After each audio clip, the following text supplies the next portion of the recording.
जादों नामा बिथांमोनहा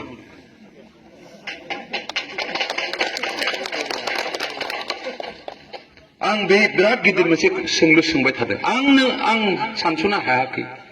खारन आं बिथांमोनजों खामानि मावदों प्रमदजों आं बिराद गोबाव खामानि मावदों ज' आन्दोलन खालामदों 2014 निफ्राय जों आन्दोलन खालामदों जयैनो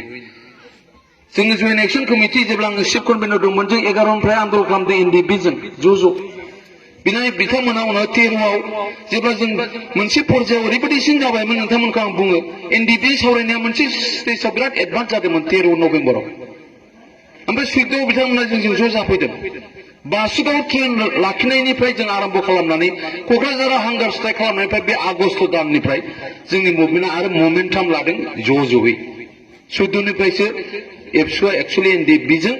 जयै माने आन्दोलन खालामनायाव फैफादों नाथाय आं बेखौसो सानबाय थादों दिनैसिमबो मा दङ सिङाव जायखौ खुला बुङा बेनिफ्राय बिराद मोनसे गिदिर सोंलुआ जाहैबाय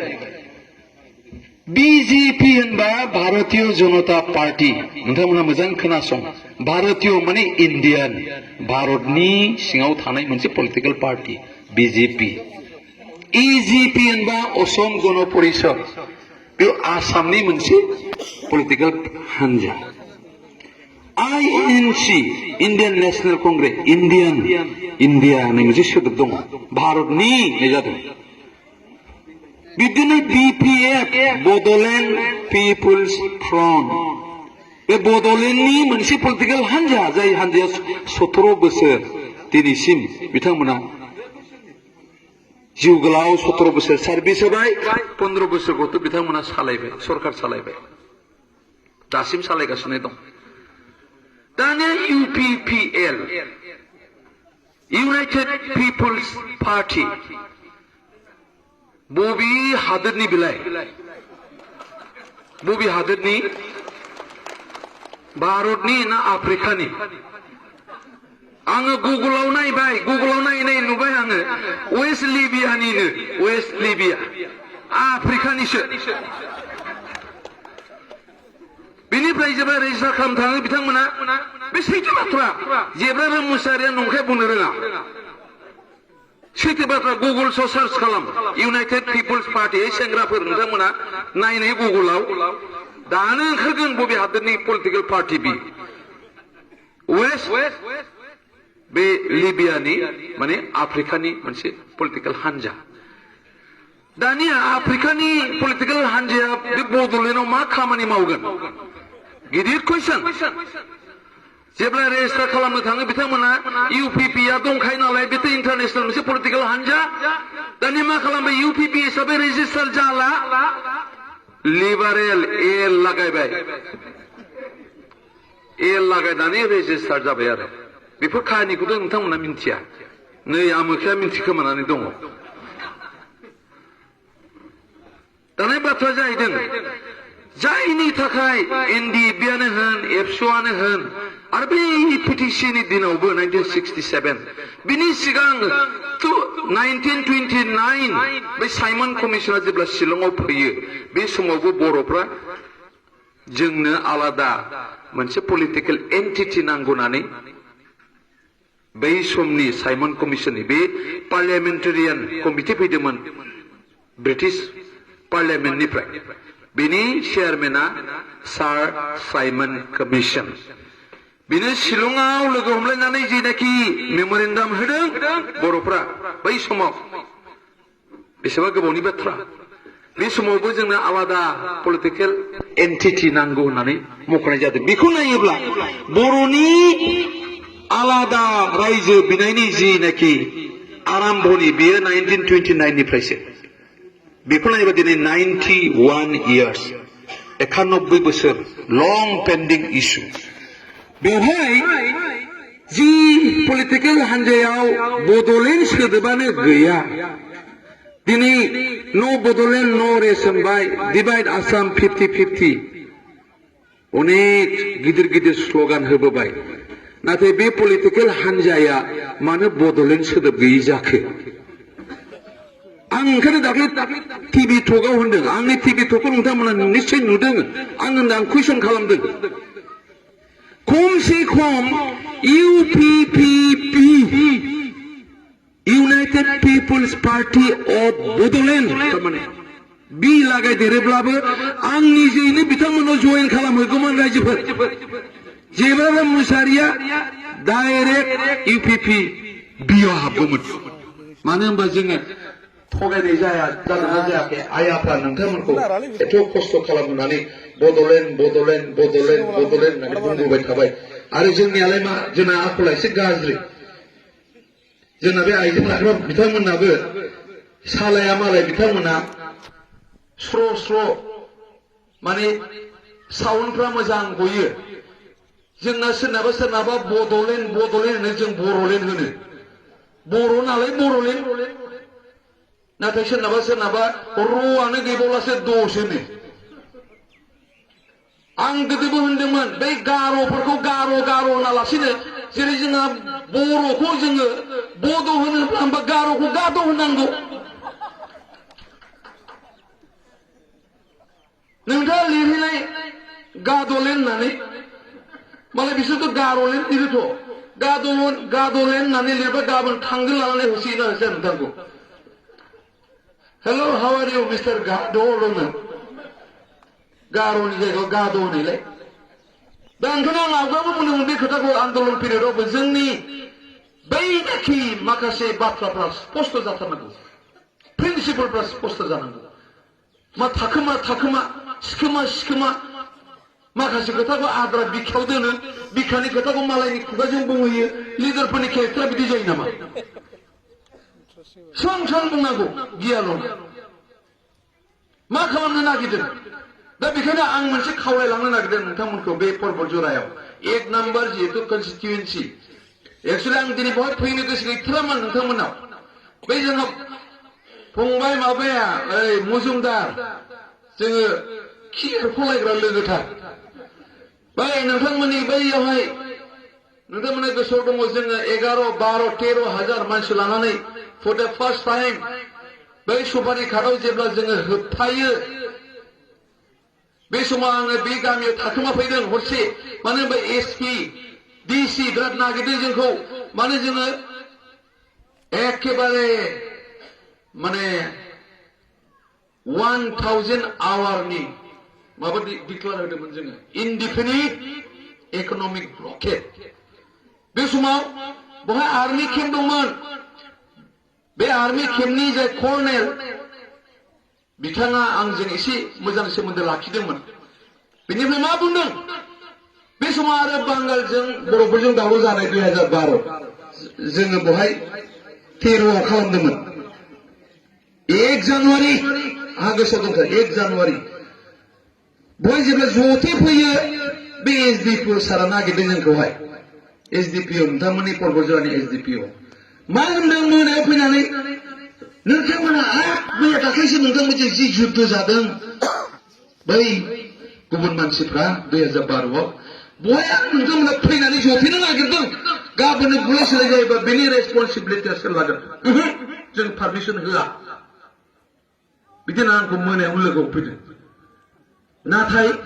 बै आर्मि नोंथांमोननि पाथरघाटनि आर्मि जाय कर्नेल आङो बुंनो हाबाबो बुंनोसै बिथाङा PP सिं मा होनदों नोंथाङा आंनि लांगोनायाव फैनानै धरनाखौ होफै सोर मा खालामनो हायो बे नै टफि गोजा गानग्राफ्रा खालामहोआ फाखो गानग्राफ्रा बेयावनो जिरायफैनो होनो होमबा जोंनि प्रति बिथांमोना अननाय दं साफानि लोगो नोंथाङाबो जिरायफैनो जोंखौ प्रटेक्सन होनानै बहाथो जोंखौ होखारहरनो हादों हैदिनखालि हम मिनिस्ट्रिनिफ्राय मोनसे टेलिफन मेसेज फैदों AK मिश्र सारा जोंखौ बुंहरदों आरो बे समावहाय जोंनि माने जइन्ट सेक्रेटारिया जोंहा शम्भु सिंमोन ओमफ्राय बेवहाय शम्भु सिंनि गाहायाव डेपुटि माबा दंमोन बिथाङा मा होनबाय फन खालामनानै जेब्ला जि नोंथांमोननि बे इकनमिक ब्लकेटखौ बोखारदो उमुक थारिखआव नोंथांमोनखौ रायजोनि लेंहरसिगोन बे रायजोनि लेंहरबाय जों थांबाय बिदि जादों बेखायनो बै समाव जों एथ'ग्राब जरित' थाबाय अथ'पथ' जरित' नाथाय मैया दाख्लैनि बे सिगनेचार होनायाव 27 जानुवारियाव जयेन्ट एक्सननिबो नाम गैया पिडिएमबिखौथ' मख'नोनो बाखायो एलार्जि दङ मानो होनबा जेब्रासो दं बेवहाय आं दंनो खोनाखौनो बुंदों सानैसो मानसिया आंनि नामखौ खोनाबानो एलार्जि जायो माने हांगोफोर जायो बेखायनो देग्लाय आं नोंथांमोननो बुंलांखानोसै दिनै नोंथांमोननो फैनाया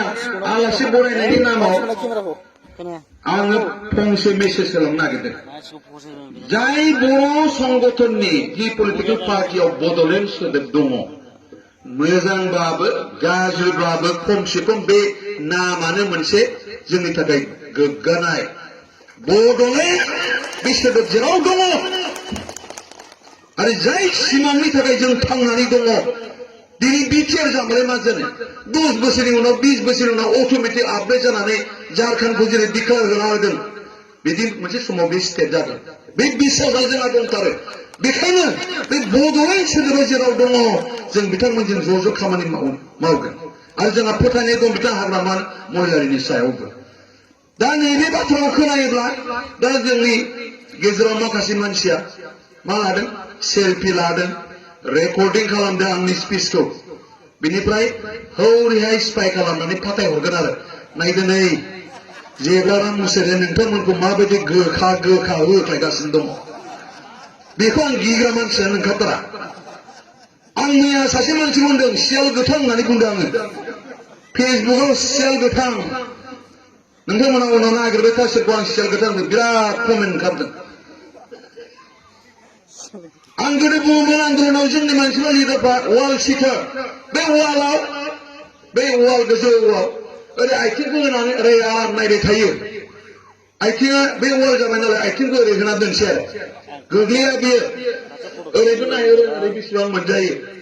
ओरैखौ नायहरो ओरै बेसेबां दङ जेरै बांसिन दङ ओरै आथिंखौ थंब्लेट ओरै हरनानै थंब्लेट ओंखारलांबायसै बेखौ वाल सिटार होनना बुङो एक्जेक्टलि जोंनि माखासे लिडारफ्रा बेबायदि दिनै जेसेबांखि गोथाव गोथाव गिदिर गिदिर लेक्सार होआ मानो बेथ' खुगानि रावसो नाथाय खामानियालाय बहा खामानिथ' मावाखै बेखायनो दिनै इउपिपिएलआ 4 बोसोर जाबाय गभर्नमेन्ट दानायनि जेबो बिसा एक्सपिरियेन्सबो गैया बिपिएफआ जाब्लाबो जायाब्लाबो 17 बोसोर थांनानै दङ आरो बिथांमोननि खामानिखौथ' एसे एनै जों नुदों नुद्रायाखै नङा दानिया मा हाखु दाखु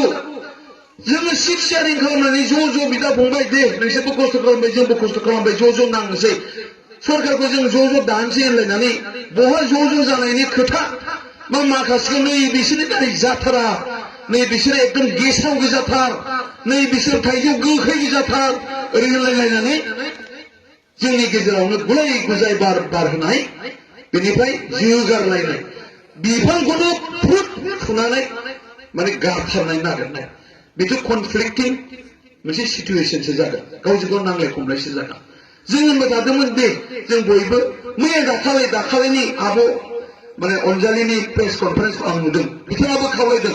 जों मानो ज' जालायनानै माने राजनितिक खालामनो हाया बिनि आन्दोआव मा हाबनानै दङ फालाय हाबाब बिमा माहारिनि फोलेरनि जानानै बिथाङा खावलायदों आंनि टिभि टकआवबो आं बेखौनो होनदों हाग्रामा बिथाङा दाख्लै होनदोंमोन गाव दाख्लै डिक्लेयार होनायनि सिगां आधा हरखाबखौ रायजो सभायाव हरनोसै एबसुनो 7टा सिट हगारनोसै दरखार जायोब्ला बिथाङा 10टाबो हगारगौमोन खोमा ग्रें ज' खामानि मावलायसै होननानै अफार होनानै दोनबाय फोदा खिफियाबो गोजौआव ओमफ्राय हाग्रामाखौ एखेबारे नाख्रां नारसि माने खोख्लैनानै आंसो राजा जानांगौ बा दानि दिनाव कि बेबायदि एथ' इजि दानि दिनाव बयहाबो मानसि दं जोंनि उनावबो मानसि दं बिथांमोननि उनाव मानसि दं नोंथांमोननि उनाव मानसि दं दा बेखायनो आं खावलायदों जेनाखि परिबेस फैगासिनो दङ आं खावलायनो गुरै खावलायलांनो नागिरदों आङो एक्चुअली हिउमेन राइट्स बेकग्राउन्डनि मानसि सुबुं मोनथायनि बेकग्राउन्डनि मानसि आं दाबो आपिल खालामनो हास्थायो जे जोंनि जे गेजेराव जेनाखि माने फाराग थालायलायनाय आइडियोलजिकेल फाराग थालायलायनाय बे सान्थौफोरखौ जुदि जों दाबो कमप्रमाइज खालामलायनानै ज' ज' खामानि मावलायनायनि मोनसे सुबिदा मोनसे बाताबरन लाबोनो हायोब्ला जों बायदि बे ओनसोलाव माने रावबो गसंथानो हानाय नङामोन आरो जोंनि रायजोआ बिराद जै जै मै मै जागौमोन नाथाय जोंनि माखासे गुनजेतफ्रा जोंनि माखासे माने बांद्राय सियाल बुद्धि गोनां जोंनि जोहोलावफ्रा जोंखौ आख' फाख' खालामदों आरो आंहा मोनसे फर्मुला आं मिथिगौ नोंथांमोना आं बेखौ बुंनो दाख्लै हाग्रामा बिथांखौ मिनिलायनाय बुंदों आं बिथांनि जों 3 तारिखआव मोनसे मिटिं जिरायदों बिथांनि बे हटेलाव गौरां हटेलाव अब्ला जोङो साथिजों जोंनि टीमा दंमोन बिथाङा सानैल'मोन बिथांमोननि बे गसाइगावनि बे आवगायनि EM सभाराम ब्रह्म आरो बिथांमोना सानैल' दंमोन जोंजों सावरायबा आं होनदों आं मोजां मिथिथारगौ सियाला 101ता बुद्धि दङ नाथाय मावजिया मानसिल' बुद्धि